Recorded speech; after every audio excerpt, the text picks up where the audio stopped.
Welcome to the Hot Rodding at Random podcast. I'm your host, Mike Martin, here to share with you random stories and conversations about the history of hot rods, classic cars, restoration, the people, industry, and the events that make our automotive dreams come true and keep our hobby alive for generations to come.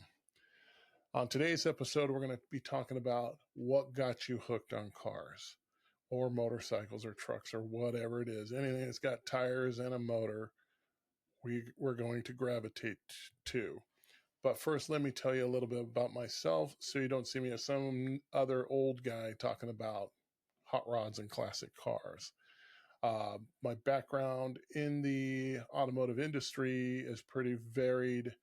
I've been anything from working in, where shall we start? Basically, I got started on the dealership level in several different capacities. I was never a new or used car salesperson, so you don't need to share any nightmare stories. I know them all too well. But basically, it was a repo man, and I also worked in parts. So all kinds of different aspects of that, working for dealerships. After that, I found my way into working for Carroll Shelby, not building Mustangs. At this time, he was working for Dodge. We were doing the Shelby Chargers, the GHLSs, which stands for GLHSs, excuse me, being a little dyslexic there with my letters. Goes like hell some more. Those were the Omnis. I came in after that program. There were the CSX, which was based on the Shadow, CSXT, the Dakota Shelby trucks, or Shelby Dakota trucks, and then the Shelby Lancer. Saw some development of the Viper, at least I shouldn't say development, I would say evaluation. This was when the Viper was being developed to go to market in the early 90s. So I was there basically from the late 80s right into about 91 when Chrysler shut us down. I've referred to those sometimes as the forgotten years for Shelby. After that, did a little messing around with some other in another field, but cars were always in my heart, and I was pulled to get back into the industry and stumbled upon a job at Danchek Manufacturing, which is at the time was the largest manufacturer of 55 through 57 Chevy parts. Worked there for 23 years, had some incredible opportunities, met some incredible people, got to work with some legends like Chip Foose, for example. Did a few shows for him with overhauling. A few other shows worked on, Chop Cut Rebuild, Pimp My Ride, just basically supplying them parts. Hot Rod Garage with the late, great Boyd Coddington and a few others. That was my time at Danchek, which set my career. Really had a great time there. The company, unfortunately, went away for a short period of time, but just got some news this week that Gene Smith has taken over the company and is relaunching the line, is in the process of relaunching the company. So great news for Danchek and those who are big fans. There's a lot of parts that they manufactured that nobody else did. And the parts they did manufacture, not just because I worked there, but I can pridefully say made some of the best products in the world for your Tri-5 Chevys. Also, after that, I moved to Texas, or what I like to refer to as Escape from California. Don't get me wrong, love California. I will always be a Californian in my heart, but my heritage is in Texas, and Texas had better opportunities at the time, and it was time to leave California. Ended up working at an auto group, and also became the area rep for Chevrolet Performance. I had my background. The background with Chevrolet Performance was a lot of fun. It was very educational. Got to see how the inner workings, some of the inner workings went on as far as development, some of their testing procedures, and some of the stuff they have planned in the future. So that, pretty well-rounded, had a real blessed career in this auto industry. always been involved in it. And it's funny when I talk to people and they ask, like people who grew up with, and they said, "Hey, what are you doing?" And I'm like, "Well, I work for Chevrolet Performance, or I work for Dan Check, or I'm working for a marketing company promoting, say, Edelbrock or Autometer or Mosier or somebody like that." They're just like, "Oh, no surprise there." So that's a little bit about myself. Um, Maybe I'll touch on some of the stuff a little bit more in depth as we as I produce more episodes. Again, this is my first episode. This is my first podcast, so I'm kind of going off a stream of conscious. So please bear with me, but I also think that lends some authenticity to it. I also plan on having some hosts. Some of the people I've known in the industry have agreed to contribute, whether in person or over the phone. So as this gets a little bit more established, I will be bringing other guests on and just other people on to make it a lot more interesting as we explore this amazing hobby slash industry of ours. There's so many incredible things going on. We are living in exciting times. We've basically gone through our second muscle car boom with the horsepower wars going on between the big three, Chevy, Ford, and even though Chrysler may be out of the game right now, yeah, I think things are going to change. They're talking about bringing the Hemi back, so um, some great things coming our way, but we're also going to see where we came from and how we got here, and of course look at where we're going. But really, what I want to talk about on this episode is what got you hooked. I mean, I'll share with you what got me hooked, and maybe it'll spark some old memories for you, and maybe relight that fire for your passion for cars or motorcycles or trucks or whatever it is you're into. Mine's going to be basically automotive heavy. That's where my background lies. I do have some truck background as well because restoration, there's hot rod trucks as well, your C10s and your Ford F100s and things like that. So there's something for everybody here. So sit back, relax, enjoy the ride, and let's get into this. One of the things that I got into is as a child, I was a latchkey kid. If you don't know what that is, look it up. Basically, I was left home alone in my early years, and I had to keep busy. Well, I had a mom who worked full time that I grew up with. She worked in a department store, and what she would do sometimes is she'd bring me home magazines. Back then, when the prescription or the issue was old, the apparently the representative or what they would do is they tear the covers off that of the items that didn't sell. So I would get a lot of magazines with missing covers, but Road and Track, Car and Driver, Hot Rod, Carcraft, Popular Hot Rodding, American Dragster, or whatever, all kinds of stuff that they got at their store. So I was able to read on that. Plus, they sold models, and they would either get something that was returned or opened or whatever, and she'd bring that model home. So plastic models were something that I always got to put together, to mess with, and just kind of feed that passion or feed that curiosity for things mechanical, putting things together, and or taking things apart. Apparently, I had a tendency of taking apart appliances, but hey, what's a kid to do when he's left alone with a screwdriver and a pair of pliers? Anywho, um, some really good memories of that. And then also going into, things like Hot Wheels, Matchbox cars. Hot Wheels were cooler, got to be honest with you. Matchbox, yeah, they were a little different, but they've come a long way as well. But Matchbox and Hot Wheels, then the slot cars, and then neighbors would get go-karts or mini bikes. So it just kept going from one level to the next. But, models was a big thing. I still have an interest. I still have a couple of models I still need to build. I watch a friend of mine, Randy, who still builds models, and he does incredible work, and I love seeing what he's doing. So he kind of inspires me to do that. And so, going back to our childhood, it's kind of that wholesomeness. But anyways, things like that is what just fueled my passion. And she'd bring me different models. I'd be airplanes, mostly cars. And what was nice is it kind of fueled my curiosity for different cars. You know, you'd get your Nova and you'd get your T bucket or your Rat Fink model or your thing like that that was popular back in those days. And then she'd bring me something like a Porsche 911. And it was unlike anything else that I had worked on. And, you know, I'm probably 7, 8, 9 years old at the most. And I'm looking at this car going, there's something different. You know, the motor's in the back and it's got this weird transaxle transmission axle thing or, you know, transaxle.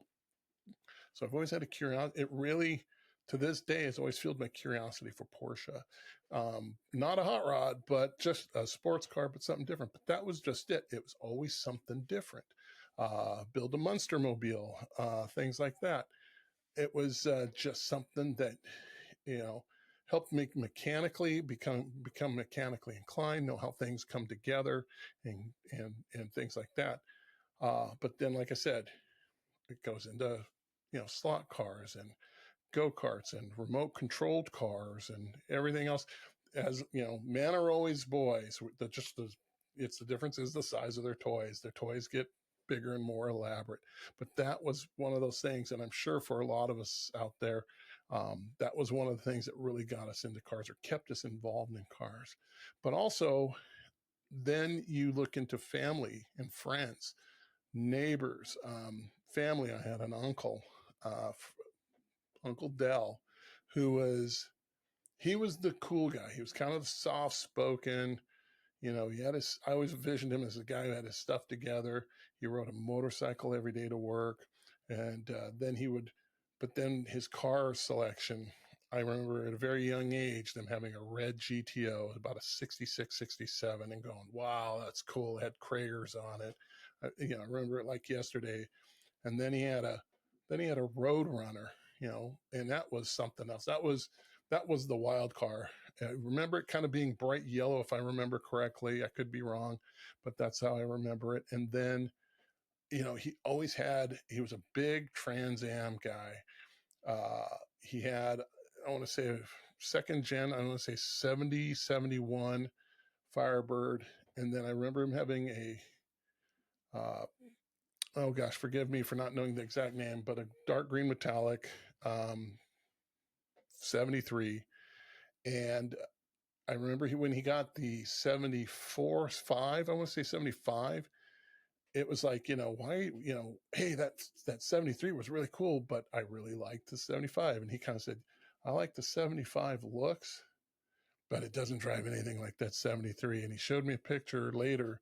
And when you see SD 455 on the shaker hood scoop, you realize that 73 was something extra special. The 75 didn't have the punch, obviously. By that time, they were starting to choke cars down. 75 was the first year, I believe, for the catalytic converter. 73 was when they started putting EGR valves, exhaust gas recirculation.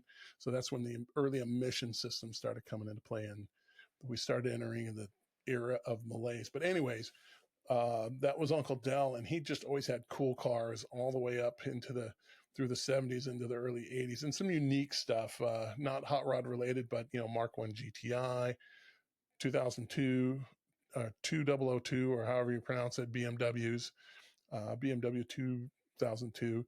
I remember him having Mazda early rotary. His wife drove a Mazda RX2 and an RX3, and I just remember, and they were manuals. And here's my aunt driving a manual Mazda and spinning that thing to the moon. I thought, wow, listen to that thing. It sounds like a bunch of angry bees, you know?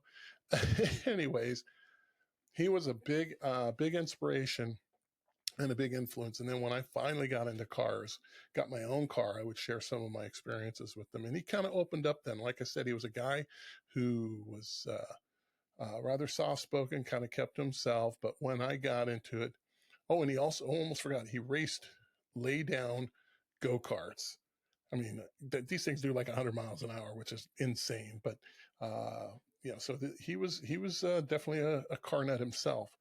But and then but yeah, he was just a real big influence and input. But when I got my own vehicles, I was able to share some of you know, some of our driving experiences, and he taught me mostly one thing, that though a lot of friends of mine were going for quarter mile, straight line performance, when he had those Firebirds and some other cars, he taught me that handling. He really introduced me to handling. Is he goes, going straight's one thing, but if you can take a turn and really know the apex and how to enter a turn and exit a turn, that's he was one of the early influencers into me being into the brake and suspension part of the car development. So, anywho, and then I had a neighbor, um, Billy. He had his two cars he had that really, now I was really young at this time, probably seven, I would say about 7 years old, 8 years old. He had a 67 Firebird. I do remember it being red. Really a neat car. Kragers, typical for the time. There were not a lot of different wheels available, so Kragers were pretty much to go to in slot mags. And he got rid of that car one day, and I noticed he came home. He didn't have it. He was driving his parents' car, and I'm like, what the heck happened to the Firebird? And he goes, well, I'm getting something else. I need to sell and get something else. And then he comes home with a red and white striped 70 to 72 Chevelle Super Sport. I want to say it was a 70. I'm pretty sure if I recall from my memory, it was a 70 since it had four headlights on it and it had a 454. And I was just blown away by this thing. That was the car that cemented my love for the Chevelle. We went for a ride for that thing and he just stomped on it everywhere. And I was just blown away by it, so, but those are just some of the things that, influence us and that feed our passion, feed that interest in the auto industry. We had a friend of the family who was a race tire seller. He sold McCrary and racing tires. Now, there's a name not a lot of people are familiar with. People are familiar with Goodyear and Michelin and Pirelli and stuff like that. But McCrary and Racemaster, he was the guy who sold those tires. And with him, uh, I had the pleasure of going to Ascot Racetrack, which was not far from us, maybe just a few miles. And we'd spend Friday and Saturday nights there sometimes watching the figure eights and the circle track dirt cars and even sprint racers and things like that. And just watching the carnage and the mayhem and seeing demolition derbies and stuff like that. That's a thing that hasn't, has all but died off. But just, he, he helped me build or work on my first car, and he showed me a lot of things, uh, you know, in the industry, and I got to meet uh, some incredible people. Even though I was just a kid at the time, there's some of those that I do not recall, but some that I'll never forget. I got to go to an Indy car event at the Ontario Motor Speedway when it was still being built. I got to see I think it was the Winter Nationals at the Ontario Motor Speedway as well. And then I'll never forget this. I probably was about, I want to say maybe 10, 11, maybe 12 years old. I'm probably a little older than that. We were going home from my grandmother's house, and it was part of the drive where you're out in the middle of nowhere, and it was late at night, or it was late. It was dark. Granted, I wasn't driving. And I remember I was pulling off the road and going down a ways. I'm like, I woke up and kind of like, what's going on? Where are we going? And my friend or friend of the family's goes, well, we've got to make a stop somewhere and visit some people real quick. You might want to wake up. So we're in the dark and we pull up to a gate and somebody lets us in, and then we pull around and we stop, and he tells me to get out of the car and go in. We're going to go in this garage, or what appears to be a big garage, with him. And he goes, yeah, I want you to meet somebody. And they open the door and it's all lit up inside. And there is Richard Petty's STP Special 72 Dodge Charger. And I was at that time when I followed NASCAR, I saw him race at Riverside. And that's apparently where we were. We were at Riverside Racetrack, and they had done qualifying. and they were getting the car ready, or they were basically having a powwow or something, whatever. But just a bunch of guys standing around, and I see this car, and my jaw dropped. I was just so blown away by that experience. And then, you know, after a while, there's some murmuring going on, and my friend goes, "I want you to meet somebody." And through the crowd comes Richard Petty, the king himself. And I mean, like I said, if that was 70, that was probably 10 years old. And yeah, that would be about right, 9, 10 years old. And I'm just like, you know, Elvis, Richard Petty, he was just NASCAR god at that time. There was a reason why he called the king. And he walks up to me with this big old smile, and he has this poster he hands me, and it's an autograph poster that he had for me. And it was just, we had a few words. I was just kind of like stumbling all over my words. I was just like so glad to meet him. I didn't really, what do you say? What does a 10-year-old say to Richard Petty? Meeting him for the first time, after falling asleep on the road. So, and being waken up to this. So it's like, it was very dreamlike, and I'll never forget that. It's really left an impression. And years and years later, as an adult, I ran into Richard Petty at the SEMA show, and we were coming down the walkway, and it's like he saw me, and he saw that 10-year-old boy, because it seemed like he made an effort to walk up to me, shake my hand, and say and he said, "It's really good to see you again." you know and basically said, "How's life? How's the family?" And then we parted ways. He says, "Enjoy the show." I'm like, that was it for me for that SEMA show. So anywho, um but a really, really neat experience, um that I want to share with you there. But that kind of thing just sits with you and really, really, really uh goes a long way. Um, but on other things, uh, growing up, we had amazing TV shows uh, and movies that were coming out that really kind of set the standards for car chases and car themed movies. For example, we had Starsky and Hutch. Yeah, it was a cop show, but the striped tomato, the Torino was the hero. And there were other cars you'd look around. Now, when I go back and see those episodes, I'll look around in the background and see what kind of cars came off the Hollywood lot and things like that. Those Knight Rider, for those who like something a little more modern. Dukes of Hazzard, I got to be honest with you, it's phenomenal how it promoted the 68 Chargers. And, it was a car. That was the hero of the show. Not my cup of tea. It seemed a little bit cornball and too much cornball for me, but I get it. People love the show, and it really, really did well. You've got Hardcastle and McCormick, again, another car themed show where the car was kind of the guest star of the show. We go into movies where you've got Two Lane Blacktop, both Gone in 60 Seconds, the original and the Nicolas Cage movie. Um, Both, good movies for their thing. Some people disagree with me on that. I mean, Gone in 60 Seconds, the original Halicki movie, that was made where I pretty much grew up. So it was neat to see all those familiar spots. And then, of course, the follow up with the Nick Cage and his Gone in 60 Seconds, which was a good car movie as well. Then we've got, of course, can't go without mentioning Bullet. I never get tired of watching that car chase scene. Yes, the Charger loses it loses 5 hubcaps and ends up with all of them on in the end. But hey, I mean, talk about practical stunts and things like that. Vanishing Point, of course, everybody knows American Graffiti, Two Lane Blacktop, and one of my favorites that kind of get overlooked is Dirty Mary, Crazy Larry.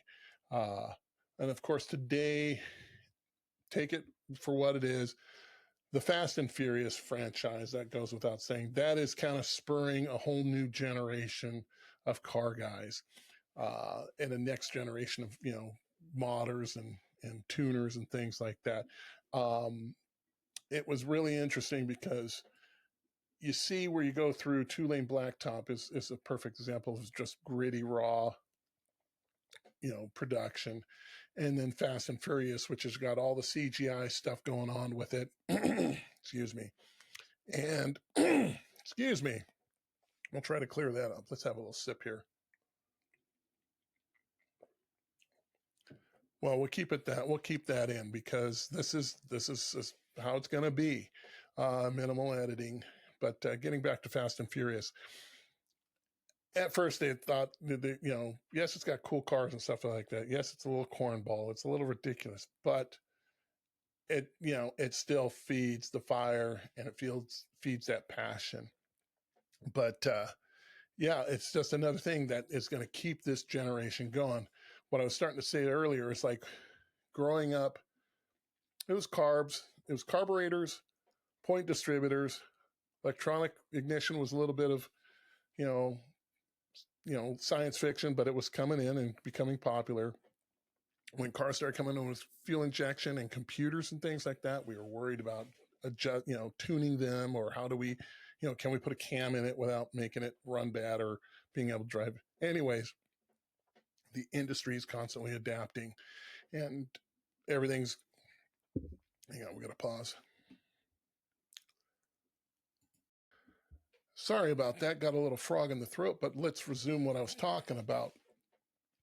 Growing up, as cars were transitioning into more electronics and emissions devices and things like that, a lot of us were worried that our industry, the performance industry, was going to die. No one was building parts for these cars. That a lot of them were being scrapped and things like that. But we adapted. We learned how to code, so to speak. We knew how to reprogram and tune cars, and the OEs have kind of helped with that. Maybe not so much as they get more integrated, but there's always, if there's a will, there's a way. But yeah, the Fast and Furious franchise has been successful, and I think it has brought more people back into the car industry and the automotive hot rod aftermarket stuff, because in the muscle cars it's LS swaps. In the imports, you'll hear things like K swaps or rotary swaps, or you know Subaru boxer swaps or whatever. There's all kinds of crazy stuff. But anyways, that's one of the big influences of people today. Um, Also, you've got car shows. Car shows have come so far. I remember attending my first car show in, I want to say it was like 19, well, that was one I participated in, was in 1987 with my Dodge Shelby product at the time. But I remember being taken to a car show as a kid and seeing hot rods. It would be your 32 Fords, your T buckets, your hopped up, blown big block Chevys, um, hopped up race car type Mustangs, all kinds of stuff like that. It was modified cars that were only maybe 5 to 7 years old. So these cars were basically used cars, or considered old cars at that time. But you got to see the camaraderie, wild paint jobs, crazy nitrous setups and things like that. That was kind of the thing back in the day. And now with with the restoration industry that has grown exponentially over the last 20 years, there's stuff available for cars that we would not even have imagined.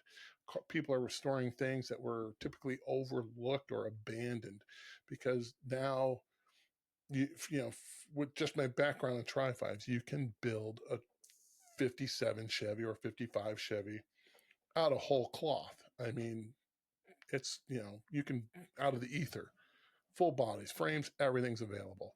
And that's unlike anything I thought when I first got in the industry back in the late 90s. So, the car show attendance, the phrase "take a kid to a car show," there's always been a concern, and it's still a concern today, that we keep kids involved. They are the next generation of hot rodders, car builders, modifiers, programmers, whatever it is. Um, my garage is open all the time. I'll have kids walk by and they'll ask to take a picture next to the car or look at the car. I'll even go as far as opening the door and allow them to sit in them. Most of the kids are very respectful. If not, I usually help keep them at a distance, but 99% of the time, uh, it's really cool for a kid to go to a car show or get in a hot rod or car that is unlike anything he's ever seen, and it makes for good memories. But um, there's that. I was taken to racing events, like I'd mentioned. Been to Riverside a couple of times when it was open, Ontario Motor Speedway, Pomona Raceway, all those places. Those are really great breeding grounds and grounds for helping the industry grow. But it's just something that we need to do in this industry to keep hooking that next generation, keep the people, keep the flame alive, and that interest. I mentioned other shows. As a child, I'd get dropped off at my mom's work. She worked in a little department store in near downtown Long Beach, and I remember we went somewhere for her lunch, and we sat in the car and ate Jack in the Box or something, and we'd see the cars. You'd hear motors screaming. You'd see tire smoke, and then cars going down the track, and you're wondering what's going on. And it was a testing tune that was being held for an event at Lions Drag Strip. So that is, a childhood memory that has stayed with me all this time. Um, I had another friend, neighbor, take me to an event. It was a concours d'elegance. And for a 12, 13-year-old, it was hard enough to pronounce it, but they had an autocross event.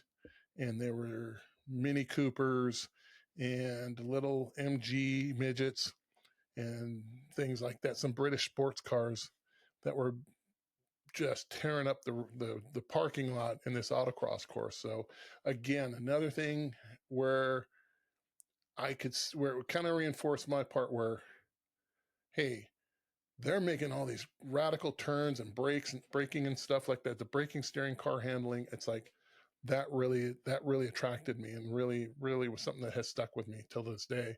And then of course, cruising.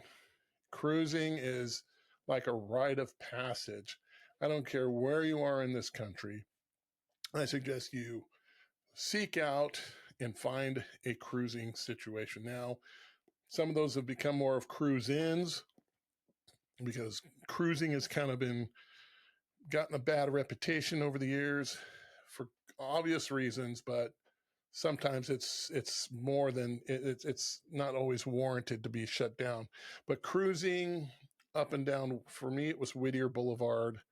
Uh, got to Van Nuys one time, but for me, Van Nuys was like it was an hour and a half drive just to get to it. But cruising Whittier Boulevard, driving up down stoplight to stoplight, talking to, for us, talking to girls and talking to other guys with other cars, seeing people parked in different parking lots, whether it was Ralph's or the Scotty's Burgers. Scotty's Burgers was legendary. Total mayhem and chaos, good food and onion rings, I remember. Of course, there was those as cruising got shut down, they came into more cruise ins. For example, Angelo's and Frisco's were kind of the kings of that. Now, granted, there was some cruising involved, like for Angelo's for us, it was on, oh gosh, anyways, basically Angelo's was the destination, and that's where everybody kind of hung out, kind of like what you see on, similar to what you saw on American Graffiti. Everybody ended up at the restaurant at Mel's, but everybody was driving around. So cruising gave way to cruise ins. So there were actually organized events where you have raffles and giveaways and things like that. Obviously, Frisco's was similar to that. So there was actually a destination to drive to. So you're going to, whether it was a restaurant or a coffee shop. Here in Texas, what I've learned is those have kind of given, there's still that going on, which is in the evening, but because it gets so hot here during the summer, is people do a lot of cars and coffee. And that's really kind of cool because those are usually like 8 to 11 or 8 to 1 or something like that. And good time for the family. They're usually in neat little towns, neat little areas. Take a kid, take the family, get everybody involved. And that's, the whole subject of this episode is to reflect back on what got you hooked, what may get the next generation hooked. I'm always open to, like I said, inviting other people to go to an event, whether they have a car or not. If they want to hang out with our little group, that's great. We'll bring them along, get them in the car. Sometimes, driving these classics. Now, granted, the new stuff is amazing and very, very capable, but there's something about the driving experience of a classic. Good friend of mine who has a beautiful Corvette. Beautiful. It's immaculate. It's gorgeous. It's a C7, so it's a late model. And one of the things he said to me says, he looks at his car and says, I can go buy that. And he'll look at mine and goes, but you built that. He goes, that's, and that is basically it, is that, and also driving it, mine shakes, rattles, makes noise, all kinds of stuff. It may not be the fastest, but it is probably one of the funnest things to drive. So share that experience, share it to the next generation. Let's keep people hooked. Let's get them hooked. Um, take a friend, family, neighbor, your kid or whatever, and take them to a car show with them. Make it a family affair. That was one of the beautiful things that I saw as this industry has matured, is it's become more family oriented.